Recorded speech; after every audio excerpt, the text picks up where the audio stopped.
Madam Speaker, I have a few questions for my colleagues. What if our foreign policy of the past century is deeply flawed and has not served our national security interests? What if we wake up one day and realize that the terrorist threat is a predictable consequence of our meddling in the affairs of others and has nothing to do with us being free and prosperous? What if propping up repressive regimes in the Middle East endangers both the United States and Israel? What if occupying countries like Iraq and Afghanistan and bombing Pakistan is directly related to the hatred directed toward us?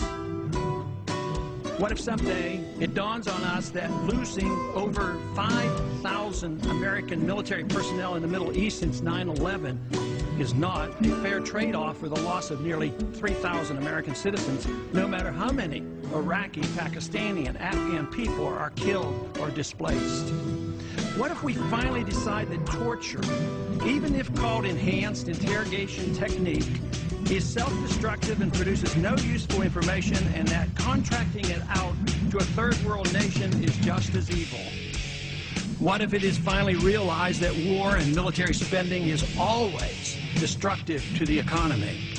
What if all wartime spending is paid for through the deceitful and evil process of inflating and borrowing? What if we finally see that wartime conditions always undermine personal liberty? What if conservatives who preach small government wake up and realize that our interventionist foreign policy provides the greatest incentive to expand the government?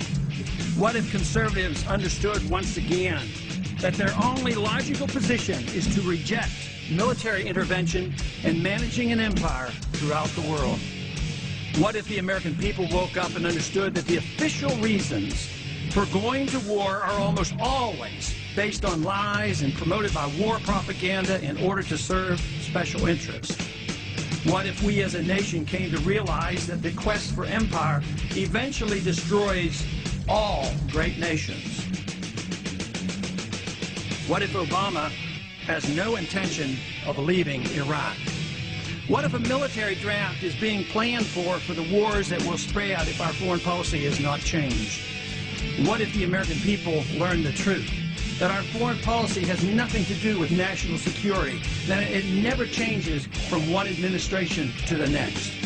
What if war and preparation for war is a racket serving the special interests?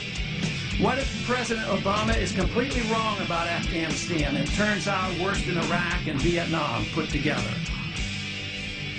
What if Christianity actually teaches peace and not preventive wars of aggression? What if diplomacy is found to be superior to bombs and bribes in protecting America? What happens if my concerns are completely unfounded? Nothing. But what happens if my concerns are justified and ignored? Nothing good. And I yield back the balance of my time.